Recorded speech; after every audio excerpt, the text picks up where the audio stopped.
मैं उन विवाहित लड़कों को जब देखता हूँ कि वो अपने पत्नी द्वारा कराए गए झूठे केसों के कारण अपनी ज़िंदगी बर्बाद कर रहे हैं, अपने जीने की आशा हिम्मत सब खो रहे हैं और उनको आत्महत्या करना ज़्यादा आसान लग रहा है, तो बहुत दुख होता है।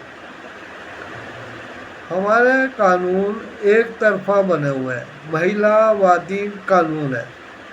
उनमें पुरुष अपने अधिकारों के लिए दर दर भटकता है।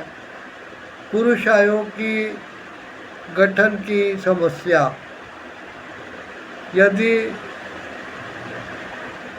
चाहे तो चुटकियों में पुरुष आयोग बन जाए, क्योंकि कहीं कोई रेप होता है, कोई हत्या होती है, तो सरकार एसटीआई और ऐसी चीज़ें फटाफट बना देती है। इन्वेस्टिगेशन के लिए चुनावी प्रदेशों में ईडी सीबीआई के छापे पड़ने लगते हैं, हर काम हो जाता है।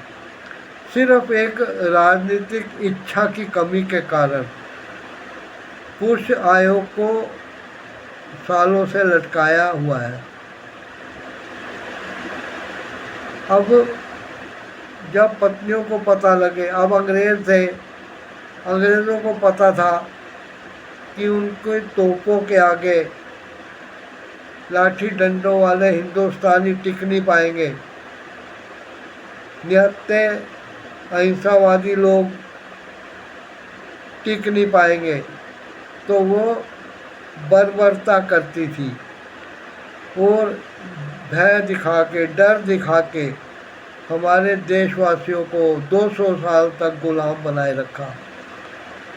यदि उसी टाइम पूरा देश बड़े बड़े हथियार होते और जैसे आजकल देशों के संगठन नाटो वाला और क्वाड और ऐसे बने हुए वैसे होते, तो मजाल थी जो ये अंग्रेज जो रोटी के टुकड़ों के लिए अपने देश को छोड़ के बाहर आए थे और हिंदुस्तान को ललचाई नज़रों से देखते हुए उसे कब्जा कर लिया, मजाल है जो तो टिक जाते। यदि पुरुष आयोग बनने दें, अब पुरुष ये घोषित कर दें कि यदि पुरुष आयोग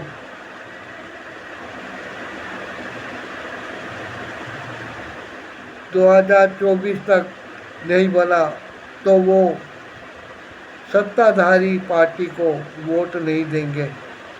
तो आप देखिए कैसे मिनटों में पुरुष आयोग बन जाता है। लेकिन पता है कि कुछ कर नहीं पाएंगे। कहते हैं एकता में वो शक्ति होती है, लेकिन ये देख लो जंतर मंतर पे कितनी एकता दिखाते हैं सभी, लेकिन कोई काम नहीं बनता। अपने मतलब के लिए लोग पहलवानों को भड़का देते हैं। अब किसान नेताओं को क्या पड़ी थी कि वो पहलवानों के मेडल अपने पास ले जाते, क्या उसकी वो खेती करेंगे? लेकिन सब राजनीतिक इच्छा होती है। पुरुष आयोग अगर वोट बैंक बन जाए तो फिर उसके गठन के लिए पक्ष और विपक्ष दोनों बहुत अच्छे अच्छे भाषण देंगे, लुभावने शर्तें लगाएंगे, लेकिन ऐसा होता नहीं है।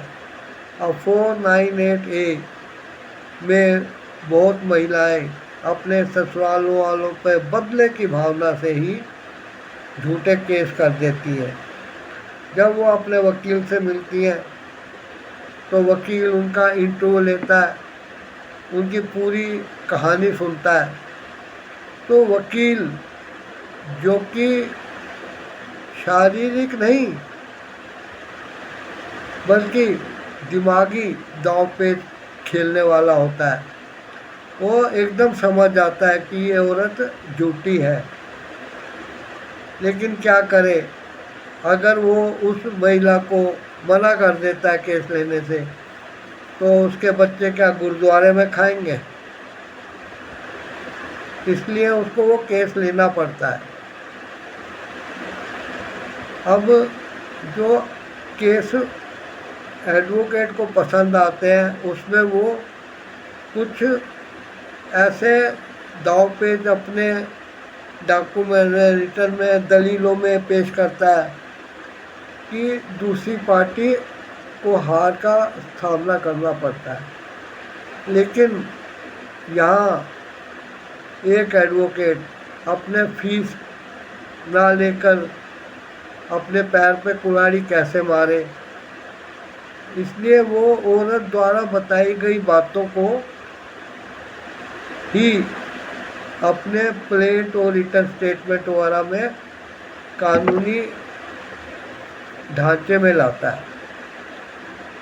वो अपने क्लाइंट को ऐसी सलाह भी देता है कि जिससे कि आगे जाके चाहे हार का सामना हो, लेकिन जो इतने साल लगेंगे उसमें क्लाइंट को उम्मीद बंधी रहती है।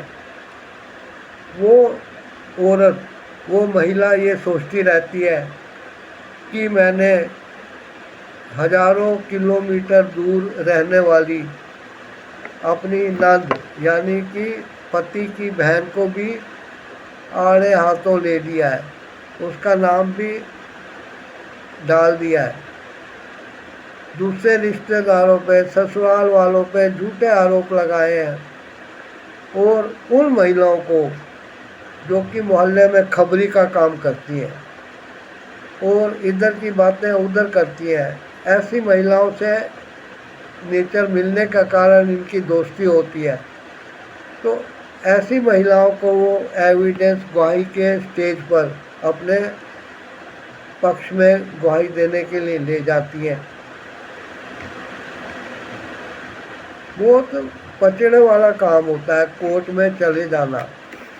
इसीलिए यदि कोई केस सच्चा है, किसी महिला के साथ वास्तव में दहेज की मांग की प्रताड़ना हो रही है, उसको दहेज लाने के लिए मजबूर किया जाता है, पैसा लाने के लिए मजबूर किया जाता है, कार के लिए मजबूर किया जाता है, या उसको ठीक से खाने को पहनने को नहीं दिया जाता, उसको ठीक से आराम से सोने की सुविधा ना हो, ऐसी भी कोई बात हो तो केस बनता है। पति उससे मारपीट करता है या ऐसी कोई सच्ची बात पे वो कोर्ट जाती है तो कोई बात नहीं है।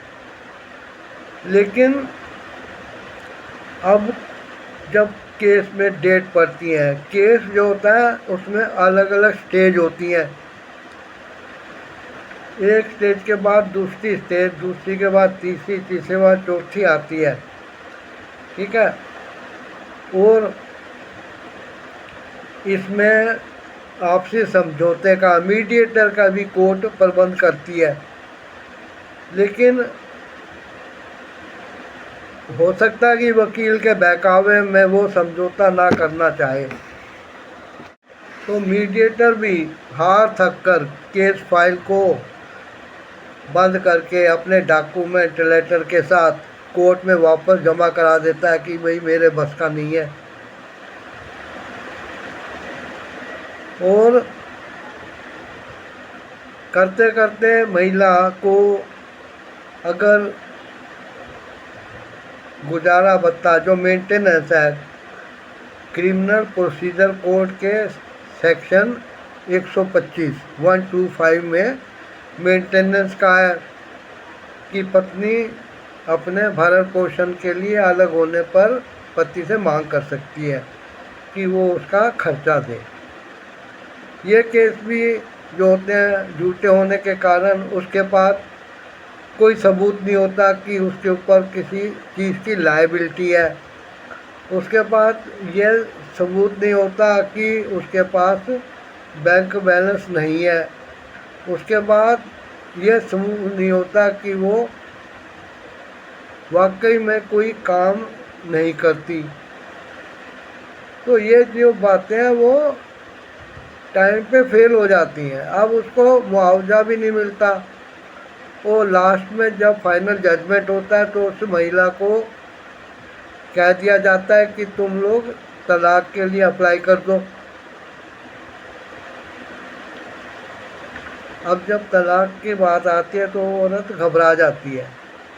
उस टाइम वो आड़े तिरछे हथकंडे अपनाती है और अपने आप को गऊ समझ के वो बात करती है, जबकि सब समझते हैं कि ये खेती को चर जाने वाली गऊ है।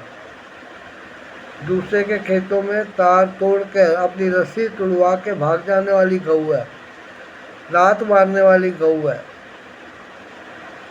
तो अब वो एक प्रार्थना करती है कोर्ट से कि एक बार उसको परिवार में दोबारा रहने की इजाज़त मिल जाए ताकि वो उसमें एडजस्ट हो सकती है और कोशिश करेगी। लेकिन पुरुषों को मेरी सलाह है कि ऐसी बात हो और उसने एक बार दहलीज पार कर ली और आपको कोर्ट का चेहरा दिखा दिया, कोर्ट के दांतों के अंदर, जीभ के अंदर, मुंह के अंदर ले गई, तो अब आप तलाक के लिए ही मानो, उसको वापस घर नहीं लाओ, क्योंकि वो तुम्हें परेशान कर रही थी। अब तलाक के बाद वो खुद परेशान होगी, क्योंकि उसकी मेंटेनेंस की एप्लीकेशन, इंटरिम मेंटेनेंस की एप्लीकेशन सब कोर्ट से रिजेक्ट कर दी जाएगी। अब उसके पास कोई सहारा नहीं बचेगा। अब वो अपनी माँ को कोसेगी कि तुमने मुझे नाहक भड़काया, तुमने ये कहा ऐसे करो तो तुम्हारी इज्जत बढ़ेगी, इधर इज्जत उतर गई। ऐसा कहते हुए टेलीफोन पे, मोबाइल पे माँ बाप जो बात करेंगे उस बेटी से, उसको तुम रिकॉर्ड कर लो और सुनो कि वो क्या बातें कर रहे थे। उसको कभी घर पे नहीं लाना। एक बार वो कोर्ट के अंदर चले गई तो कोर्ट के दरवाजे से ही वो अपने मैके जाए या कहीं भी जाए, इसकी तुम्हें परवाह नहीं करनी है। तुमने दया मामला दिखाई तो हो सकता है खाने में जहर ही मिला दिया जाए। पुरुषों से मैं कहता हूँ कि पुरुष आयोग की मांग बनाए रखिए, मामला कभी ठंडा ना होने दीजिए, ज़्यादा से ज़्यादा लोगों को अपने साथ आंदोलन में लाने की कोशिश कीजिए और अपने समाज में जो इज्जत आपकी है उसे बनाए रखिए, या मानहानि का केस करने की कोर्ट से रिक्वेस्ट करिए, मांगिए, आपका हक है। आशा करता हूँ ये बातें आपको सावधान करने के लिए काफ़ी है। आपने यदि मेरा चैनल अभी तक सब्सक्राइब नहीं किया तो सब्सक्राइब करके बेल आइकन और नोटिफिकेशन ऑन कर दीजिए ताकि हर वीडियो का नोटिफिकेशन पहले आपको मिले। मिलते हैं फिर किसी और वीडियो में। आप इस वीडियो को लाइक कीजिए, शेयर कीजिए और कमेंट ज़रूर करिएगा। Thanks for watching.